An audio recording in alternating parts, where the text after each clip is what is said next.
Welcome to the Echo Sportscast number 27. I'm Paul McLean. And I'm Dave Dale. Today's show highlights achievements by local high school athletes as the spring season sports hold tryouts and prepare for competition beginning in early April. And several student athletes will receive honors at the North Bay Sports Hall of Fame's 44th annual Induction and Awards Dinner to be held at the DeViti Club on May 3rd. Our spotlight interview is with Derek Lindeman. He's all about Pickle Ball. He has a lot to say about Pickle Ball. And he's a sports announcer for the Lakers, and he's a football ref. Really good interview. Nice insight to see one of the individuals keeping North Bay sports going. Yeah. And in club sports, we'll highlight Team Winter's U18's victorious 6-0 sweep at the 40-team Coldwell Bankers Bonspiel at the North Bay Granite Club on this past weekend. Warm-up before representing Northern Ontario at the U20 Nationals in PEI this weekend. One of the youngest teams there, they're actually U16 if you go by their ages. So they're in the U20. Playing up. Yeah. They're playing up, and best of luck there. We have an update on the Can men's basketball playoffs with semifinals at the Canadore Gym this Sunday. As well, there'll be some battalion talk as North Bay fights for the 8th and final spot in the OHL's Eastern Conference. 2 games left in the regular season. The last one goes against visiting Sudbury Wolves on Sunday. I might even go to that one. That would be a game if I'm back for. I'm definitely going to be at. And we might have some more stuff too, but first, let's hear from our title sponsor, North Bay Toyota. It's time to Toyota at North Bay Toyota. Attention truck lovers. Have you been Tundra struck? The powerful and dependable Toyota Tundra is the new definition of grit. Ask us about amazing lease deals on a 2025 Tundra Double Cap SR 4-wheel drive and experience ingenious levels of capability, technology, and refinement. Or maybe you're an SUV lover? Take advantage of a limited shipment of 2025 RAV4s and discover the perfect blend of style, comfort, and efficiency in a compact SUV that ignites your desire to explore. Right now, get excellent lease deals on the Toyota RAV4 LE all-wheel drive and more. It's time to Toyota at North Bay Toyota, 640 McEwen, or online at northbaytoyota.com for details. 9 Algonquin football players are actually have an opportunity to try out for Team Ontario, Phase 2 of the tryouts. I'm not sure about the other kids from different schools, but the Algonquin put up a nice post here. Liam Cosgrove, U18 boys. Matthew Desbiens, men's U18. Maxime Desbiens, men's U16. And Braden Groves, U16 boys. And on to you for the other ones. Isaac Jacobs, Braden Groves, U16 boys. Sydney Jacobs, U18 women's. Loic Ryan, U18 boys. Evan Cementana, U18 male. And Wesley Strength Dupuis, U18 boys. Algonquin also wants to congratulate Isabel Berube, who's named Women's Athlete of the Year for 2024, is the recipient of the North Bay Sports Hall of Fame Mort Fellman Memorial Award. Bravo to Isabel. Yeah, she's a multi-sport athlete. I see your pictures of volleyball, basketball, and soccer and football. Flag football, and tackle football. So, congratulations. It's a great athlete. That's really amazing. Yeah, there's some really good athletes listed in some of these awards here, and some longtime supporters of North Bay sports. The inductees that are going to be in the 44th annual Induction and Awards Dinner on May 3rd in the DeViti Club. The inductees are Dale Hewitt, Bill Jacko, Mike Long, and Dan Ralph.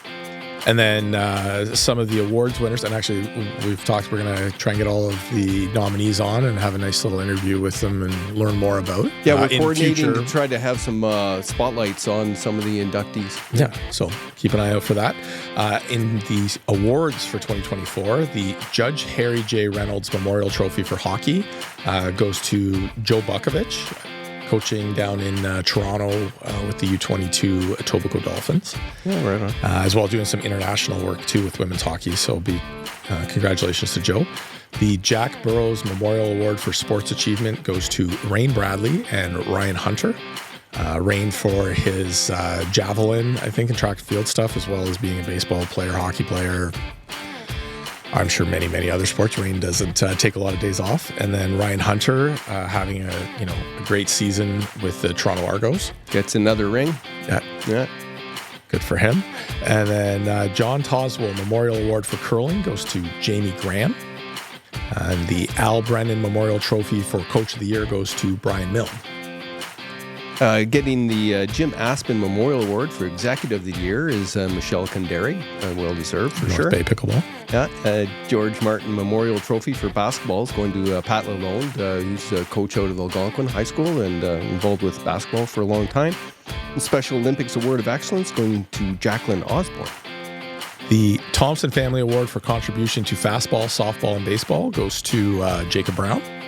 Oh, what a dynamo for the Diamond sport. He is, and just moving and shaking, as well as doing a lot of work with Team NOHA, not what this award's for, but Jacobs is a very busy guy. We've had a great interview with him on the podcast, and we've got a lot of exciting stuff with baseball involving Jake coming up this summer too, so congratulations to Jacob on that. The Dedication to Soccer Award from North Bay Youth Soccer goes to Francis Lipp. The James Kelly Memorial Award for the Team of the Year goes to Gavin Dewar and Connor McKay from the Partners Youth Bowling Team. The Mort Fellman Memorial Award for Female Athlete of the Year, like we said, is Isabel Berube. Mm-hmm. Britt Jessup Memorial Award for Male Athlete of the Year goes to the Trojans Wes Buell.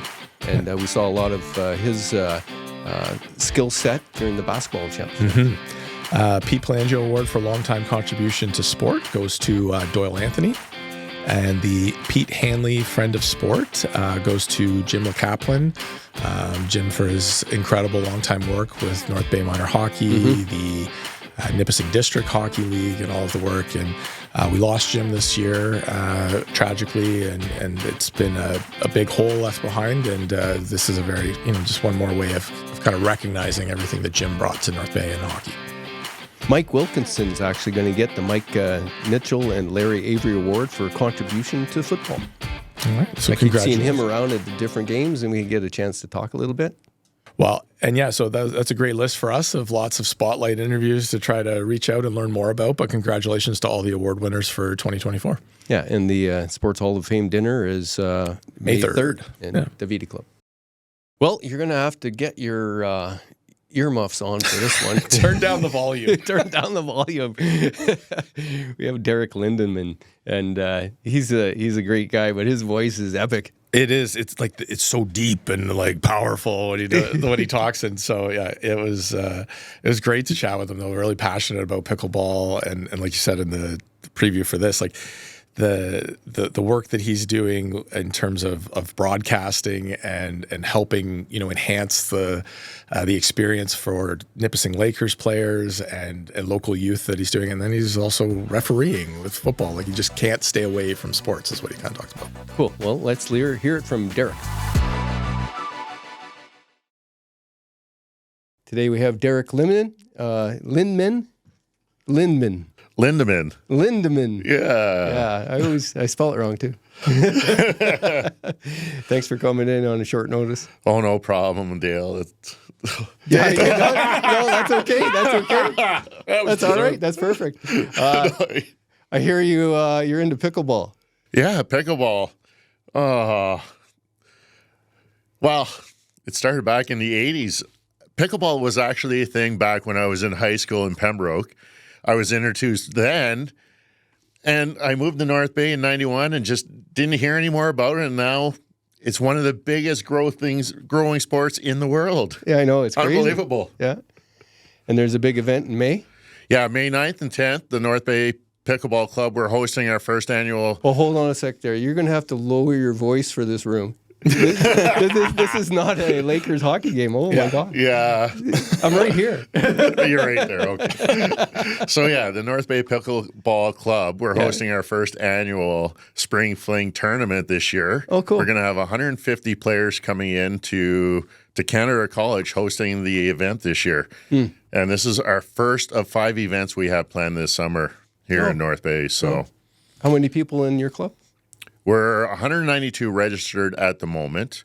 We have 292 registered for the YMCA portion of our Pickleball Association. So the YMCA, excellent facility, 3 great courts there. They've dedicated us anywhere from 4 to 7 hours of court time per day to be used just in specific for pickleball this year. Oh yeah. And all you have to do is be a member of the YMCA. It's unbelievable the amount of players that are involved in North Bay and the level and the skill level here in North Bay for pickleball. What's your skill level? I want to say just above average, but Yeah. I'm still learning and improving every day. And that's the fun thing about pickleball is you don't need to be an expert. It's all ages. Our tournament coming up, the most popular category is the mixed over 60 right now. Right. That one's filled up already. Oh, no kidding. Mixed over 60. Oh. Unbelievable. Any spots for 59-year-olds? Sure. With a limp? There's always spots for you, Dave. And then next, women. Right now, we're 70% sold out. Yeah. We've sold 130 of our 150 spots already. And I'd say 60% of that, women. Wow. And we're recording this. You're going to go play tonight at Algonquin Gym? Yeah, Algonquin Gym. Just one of the many schools that allow us in their facilities to play pickleball.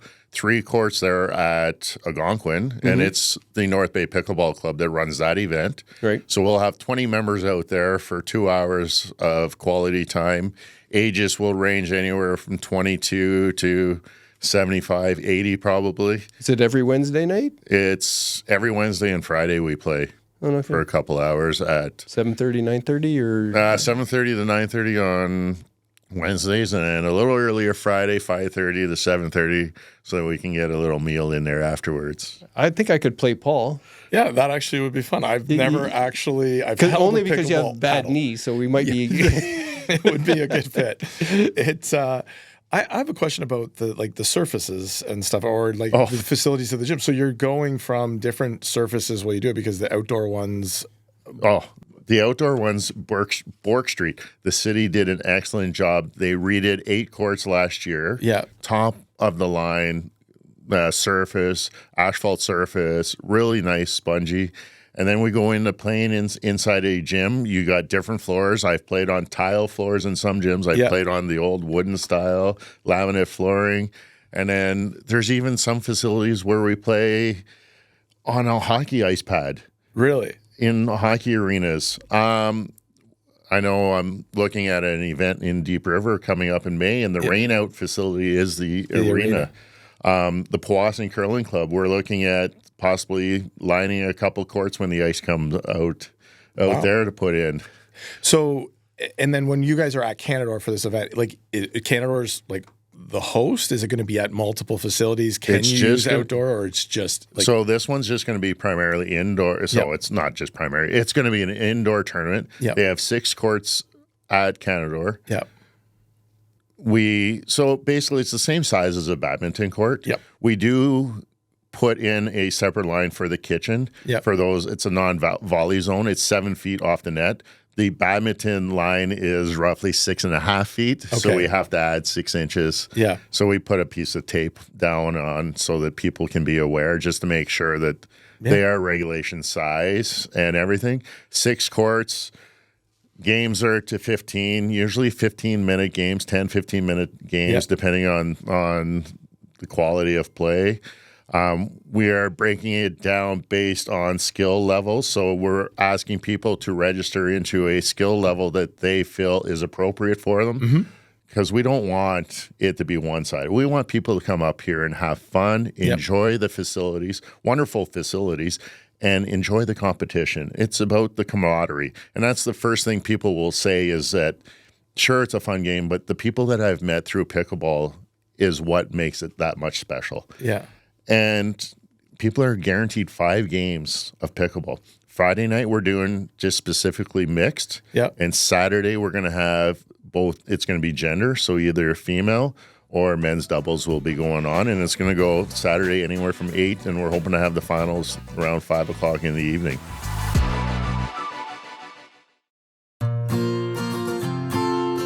Sports aren't just what we do, they're who we are. Source for Sports North Bay is your advocate, your local support system, and your biggest fan.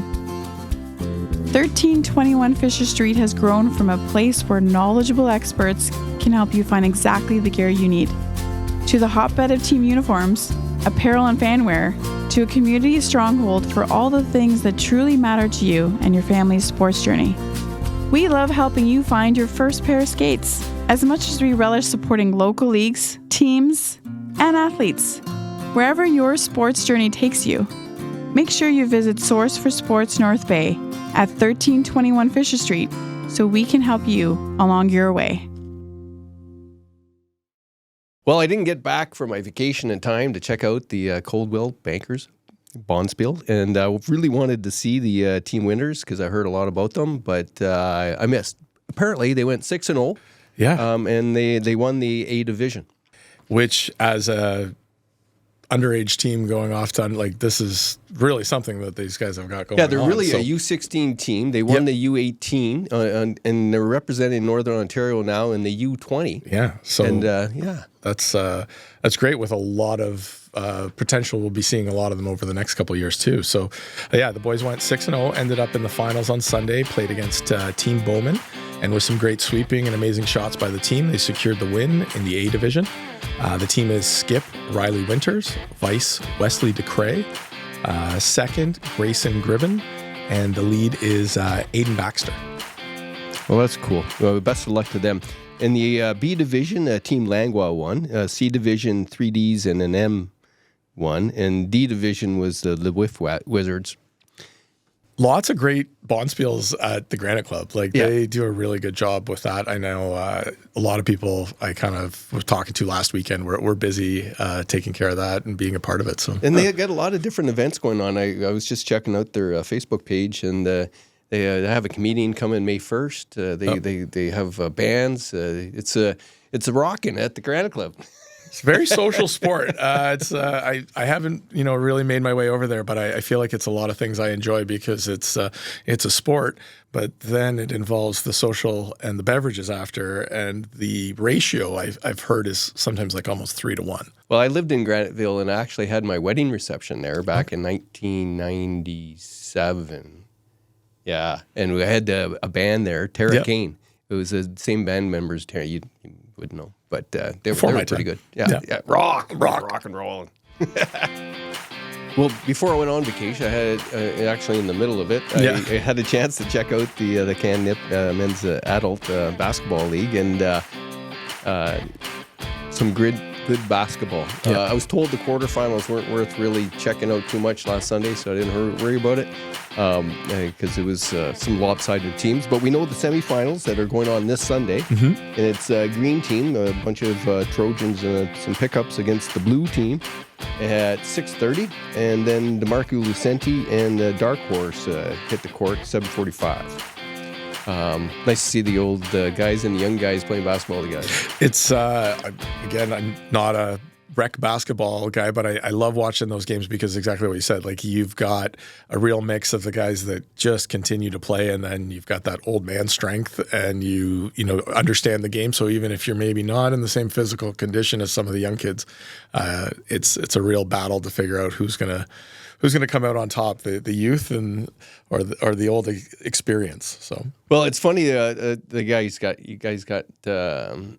You have guys like Joey Pudister who can hit a 3-pointer from 40 feet out, 50 feet out, right? And there's some moments there where nobody is back to defend at all, and the guy holds up and does the three layup, right? Because it's a shorter distance too to run. Yeah, well, that's the thing. It's a half court sometimes.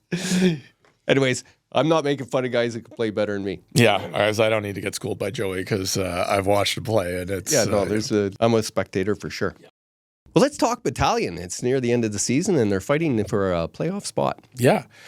So a couple big games coming up this weekend. So tonight they are in Niagara, and they'll come back and they'll play Sudbury on Sunday afternoon at 2:00. So that's the last regular season game, last home game of the season, and they're really going to need the support out there as they try to pick that push for the final spot. And Sudbury's trying to keep their position as well. They're fighting with Niagara, and they don't want to have to play a tougher team, right? Yeah, with Brantford being in first place and Barrie, the higher they can move up, the more they can get the middle of the pack, maybe Oshawa or Kingston if they think they'll be favorable. So, yeah, I can't see any reason why Niagara or Sudbury are going to take the weekend off to rest players. I think this is as important for them as it is for the battalion. And Ottawa is playing Niagara, and Ottawa is trying to be a battalion for the last spot. So, yeah, it's an exciting last weekend. That's good to see. Yep. Might even check out the game. That'd be nice. I'm in Toronto this weekend with both girls, but if it doesn't go the way we plan and we're leaving early from Toronto, then I'll definitely be making sure I'm back because it's going to be a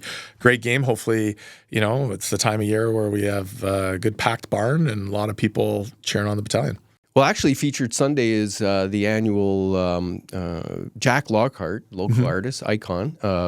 He's going to be presenting his artwork to the veteran players that are leaving.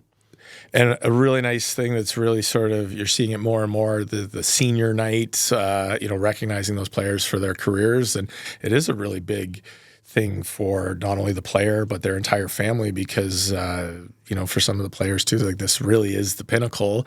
And it's a way to look back and reflect on everything that went into it. So really great event. And that's amazing to have Jack doing that. It'll be a really meaningful thing, I think, for those kids. If you want to learn more about Jack and his artwork, he's actually going to be on the To North Bay with Love podcast with Lisa Boyven this coming Tuesday. Yeah, be sure to check that out. It's a busy weekend in North Bay. There's some events going on at the North Bay Curling Club. They have Curling Canada's U15 Rockfest Festival. In fact, Rockfest East. That's going on starting Friday, ending Sunday. 72 participants. And we know that if you want to check out the Curling Club, we'll be happy to have you. And I'm sure there'll be some good beverages and some nice sandwiches while you watch some rocking curling. This is a weekend for a lot of Northern Ontario Hockey Association's Tournament of Champions. North Bay will be hosting the U10A. That's coached by Brandon Grew. And that will be going on today, Saturday and Sunday, and it'll be mostly at Ferris, but there'll be some games at Pelangio, so be sure to check that out. Teams from Sault Ste. Marie, Timmins, Sudbury will be there, New Liskeard, so lots of great hockey. Cheer those young kids on. This is a great way for them to wrap up their season and hopefully wrap it up with a big win.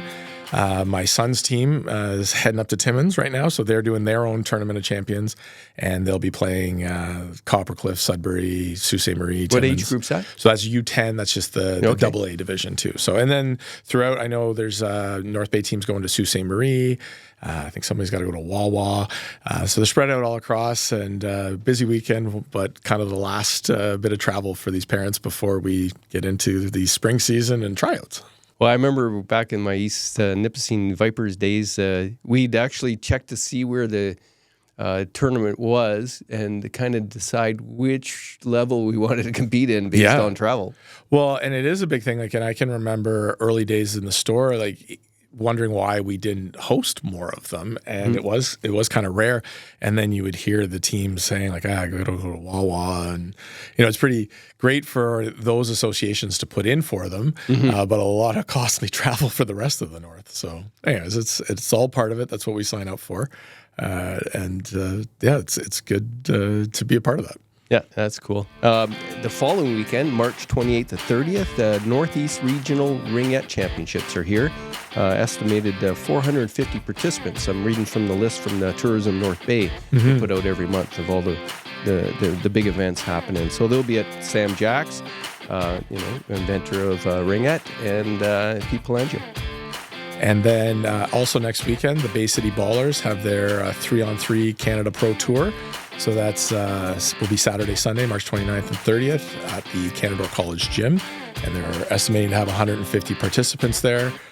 Jeff Richardson is, one of the organizers, and it's a really cool way to watch basketball. It's a different sport. It's the half court version where you're going out and checking it, but it's fast and they're going to have some pretty fancy uniforms on too that I might know somebody that helped get them that. So check those out. Yeah. Yeah. They designed some unbelievable uniforms. So every team that participates, they actually put them in these different uniforms that they get to keep. So yeah, they did a really good job with it. I know I interviewed him for that, and we had a good reel that's got a lot of views. So hopefully they had good promotion there. They want to fill the stands. It's free. So next weekend. Yep. I know it's I'm pretty sure they're going to have a DJ there blasting out music. Yeah. It's a really good time. So, and then one other thing to touch on, I guess I'm heading out of town, but I'm heading to the Toronto Leaside's 44th annual March matchup. Both of my daughter's teams will be there. Also joining my daughter's teams, the U11B team, the U11 DS team, the U13As, the U13Bs, U15 double Bs, U18 double As, and U18 double Bs. So congratulations. That's Junior Lakers. That's girls, all Junior Lakers girls. Yeah. So good luck to all the girls that are down there. We'll be crossing paths in Toronto, and this is going to be the wrap up for both my daughter's teams. So for teams that didn't qualify for provincials, this is kind of where we're wrapping it up. So try and go out with a bang. So speaking of going out with a bang, I caught your podcast with Scott Clark. Just can't stay away while you're on vacation. Eh? Yeah, well, when I got back, I watched it. And in the ice hut talking about stuff, there was one short there about talking about the elitism of hockey and a few things. I actually went on there to make a comment, but what were you actually trying to say there? What I was just trying to get across was the issue that I really believe it's not just enough anymore to be, I worked harder than everybody else or they're really good.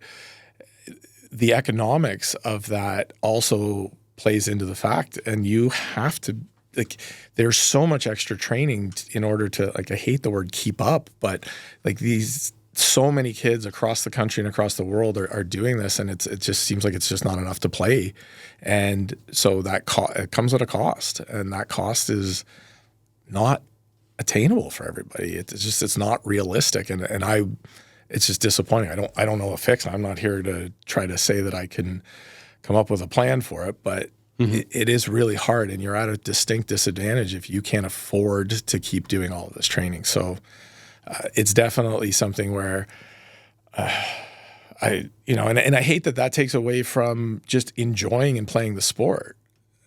Just, we can't all fit in the NHL. We can't all go to get a scholarship or, and sometimes that focus can be so much on what all the other kids are doing and having to do that too, because if I'm not, you're caught as a parent in this trap that if I'm letting my kid down if I'm not doing it. I don't know. So I just trying to tell it to Scott, I don't know the answer. It's hard to see that and to think if I can't afford to do this, as a parent, am I letting my kid down? I don't know. Well, it's an interesting topic because when you're talking about the cost of things and how much you have to keep up for training and getting personal coaches and all that just to make it to the first doors of getting into the levels where you could eventually, possibly, with lightning struck luck, get a professional career going. But the question is hockey elitist in that if you don't have money, you don't fit in? That's a good question. I think that it is elitist, sadly. And I think other elite sports or other sports also have that level of elitism where it is kind of like it's an arms race. And if you can't arm yourself the way the other people, you will be left behind. So yeah, it does feel like sometimes definitely there are kids who are able to make teams or participate and because they can afford to do it. And there's others who maybe have to bow out, even if their skill set is, similar or even better. So it's hard. The real debate there is the elitistness of it. It's like, even if you mortgage the house and pay for all the training and get the personal coaches, when you get to that other level and it looks like you're driving in with a beat-up pickup and you don't have much else to give, are you looked over because of that financial situation. I think at every level, someone's always going to be looking for you and hopefully identifying talent and wanting them to be a part of the team. So I don't think the teams are keeping people out. I think that, but I do know that, as a parent, if you can afford to do something that someone else can't, you probably have protected your kid a little bit. Does that make sense? Like that you're so there's financial advantage. There's a financial advantage, and the more I guess the more that has to be done and the more cost that there is, the less that pool can be. Like you're almost keeping people out of the club by making the club so expensive to join. How does that sound? Yeah. And how's that compared to other sports? Because I know that combat fighting, football, maybe not so much baseball, but some of those other sports, you can crawl out of the poverty and be a champion based on skill, drive, and determination and that kind of thing, where you're exposed if you bought your way to that level. Yes. Yeah, you're not going to be able to, the amount of money you have is not going to protect your face when you're getting it pounded by somebody who, has a real reason to fight. I had my cousin, the professional boxer. I think the one thing about boxing that maybe changes or combat sports is there tends to be people who are looking to profit from you. Yeah. I know that was one of the dirty sides of boxing was like my cousin would go 12 rounds and, just be absolutely pummeling and being pummeled. And then it's all done and he's got to pay the guy that, wrapped his hands and he's got to give this to this trainer and then he's got his manager. And, all of a sudden the $10,000 purse that you made for that, you're walking away with $2,500 and a concussion and, having to go back and train for the next one. So maybe that's where there's some people trying to take advantage that way. Okay, I see what you're saying because you need a team to win even an individual sport. Mm-hmm. I'm not sure that industry would be taken advantage of or providing services for free, right? Mm-hmm. Just like hockey coaches and all those special skills development trainers and I'm not sure there's an industry and there's careers for those people. I think the economy of combat fighting is such that you pretty well have to be you're not going to make a lot of money until you make that huge step, right? You're not going to make a lot of money. You're going to need that other job, and you got to pay the guys that are helping you get there. And that was my cousin's journey where, he was fighting at the Hershey Center in Mississauga. There was a promoter putting on some, almost monthly big Canadian fights. He fought at Casino Rama, fought in Atlantic City. It was really interesting to watch. And we were sitting ringside and the heat from the lights, the sweat, just coming off of them and hitting you and the sound of the punches, it was wild. It was, from an experience, my grandparents were there. So I'm watching my grandmother watch her baby get, both beat somebody up but also take the hits. It was something to see. And there are, join this gym, train with this trainer, this coach is going to show you this. It's an industry. People need to be paid to do it, but sometimes people take advantage of that too. I know the promotions and stuff. They have a bad reputation. Because it's a tough thing. Yeah, I think the oversight and regulations are fixing some of that. Mm-hmm. But it needs to be heavily regulated because definitely you have people that are in desperate straits, fighting for their lives, really.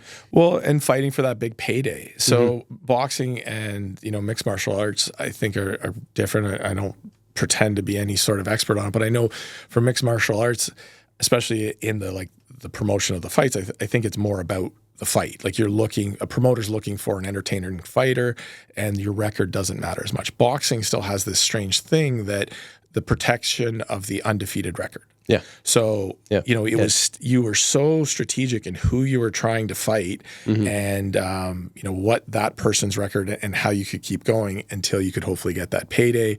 And that payday meant you were on like an HBO fight on an undercard and you want to entertain, but as soon as you lost, like, it was like, okay, we'll throw this guy away. Let's find the next guy to go up, Yeah, and MMA, you can have a 20-8 record and still be a viable candidate for a championship fight if you have enough wins in a row at the end. But in boxing, you wouldn't get a sniff because of those losses. Yeah. It's kind of like that. But I think those other sports, and I don't think they're as elitist as hockey is. I mean, yeah, like hockey definitely carries that, and even more so, I think, in the U.S. than it does in Canada. Like in the United States, you basically have your AAA travel teams, and they're boarding planes almost, at least once a month. The whole flying level somewhere. It's a different level of elite. Yeah, and they kind of don't have the middle. Like, I mean, that would be the biggest difference. So you've got these elite kids that are on the ice. Hockey Canada's made new rules starting this year called open borders, which is going to allow people to come and go wherever they want. But that's always been the case in the States. So whatever team you could make, you could play on. So I knew of a customer that was just a weird connection. He's from Alaska, and family stayed in Alaska, and he billeted it probably as a 14-year-old and played for Little Caesars in Detroit. And there are no restrictions about where you live or who you can play on. And yeah, like Florida teams. My daughter's played a team from Anaheim now 2 years in a row that flew up to a tournament in Stony Creek. And like, you think it's elite in Canada, like that's the cost down there is astronomical too. So, it keeps people out. Like I think it keeps people out when it costs that much money, but I don't know what the answer is. Yeah. And I don't, I'm not being hugely judgmental or anything because I've had to try to figure it out myself. I remember just dealing with the high cost of hockey 20 years ago with the East Nipissing. We talked about different options we had. Yeah. And it was funny, like shorter season. Yep. For example. I was told that we need to keep this season 8 months because other than that, the arena wouldn't be able to afford to keep running. Right? Yeah. So we were actually playing 8 months of house league to hockey. justify the cost of the arena to the municipality. A little bit. Yeah. They needed a customer to extend into those shoulder seasons. Talked about restricting the number of tournaments a team can go to. House, you can go to 2 tournaments, and rep team could go to 4 maybe. Whereas sometimes they're like 6, 7, and that's where your major costs were. Yep. And then I actually suggested we restrict the sticks to keep them cheaper. There was a wooden stick manufacturer in Ontario at the time. Yep. And I was like, these novice kids don't need these $200 twigs, man. There's no way. Right, but I got shot down pretty fast. And I agree with you for sure on principle. They thought I was just trying to protect the goalies. I'm not trying to cut my own throat for selling sticks either, but it is like it's unbelievable how much money gets spent, and the only counter that to your point, which I do agree with, but like in practice, what happens is that's where you start getting the rebellion from the parents who want more. Yeah. And so there's always 3 or 4 parents on every team that wish they were on a team above. Yeah. And they need these tournaments, and they need more, and they need to allow this preparation for next season. Yeah. And I remember it was very early in the store. It was the East Ferris team, like Vipers team their season was done, and they were going for one more tournament in April. And I had parents telling me, like, why are we doing this? Like, we're done. And well, we need to know how we stack up against Toronto. Like, why? For what? But like that stuck with me, that comment. Like, do you really need to figure out like what in the end does that do? Or there's a website called My Hockey Rankings that is a great tool to use because it pulls data from all of these, it knows all the games my son's team played and who they played against. And it will actually, based off of that, comes up with an algorithm, and that algorithm will rank the teams. So you'll start hearing people talk about like, we played the 3rd best team in Ontario. You're like, Right, but that's in the AA level. There's a whole AAA above on top of that. So I don't know that, or who needs to hear that they're the third ranked team based on a website. Like it's, is that for the kids? Is that for the parents? Are you telling that to the person you work with in the office whose kids aren't in hockey and maybe doesn't actually want to hear anymore about your kids' hockey and every weekend? And I say that as being the same. Believe me, I'm not passing judgment. I do the same thing. I come in Monday. I come in here and I tell you all about my weekend. It's what we choose to do. And somehow it almost feels like we're trying to recruit more people to join our side or something. I think part of the solution is, and I'm not, the best hockey that, and the most fun and the cheapest was 3-on-3. Yeah. And the kids get to just play. Needed really. The kids regulate themselves. They get to do the 3-on-3 where a lot of breakaways, a lot of skill development. You're touching the puck a lot more. The pressure, and nobody really cares, right? Yeah. There's 3-on-3 tournaments you could go to, but a 3-on-3 loop, I think, is probably the most efficient. Well, and another thing I'd love to see come back, and I'm really observing this with my both my daughter's teams. And you look at where they're at for their age, when it comes to like passing the puck or being able to protect it. And, how do you teach that in the regular practice time? I don't know when the last time you had to, wait for a couple kids to pull a hockey net off the road and yell car. Nobody's playing road hockey anymore. And that, to me, would offset the cost of a lot of skills training. You don't need to be in a rink. Because if you can learn how to knock a frozen tennis ball out of the air with a stick that's, 2 inches because it's been worn down just from being on it, like that, those skills are transferable. But oftentimes it's too much about getting to the rink for the extra skills training. Again, I'm not trying to cut anybody's grass here that runs skills training or spring tournaments.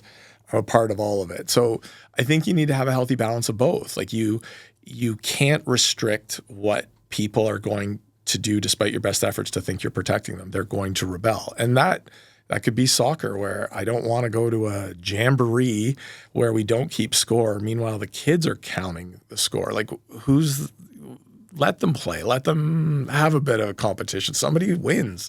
Isn't that the whole point? Like, you're not going to get a participation award when you're trying to get a job because It's more important people learn how to lose than anything, right? Yeah.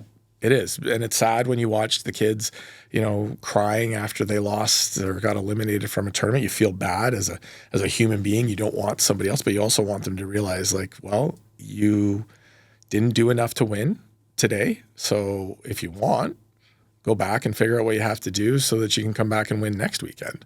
Mm-hmm. And let's stop crying. Like, we sound so smart here. We are. Oh, know when you're talking about the ball hockey and street hockey? Yeah.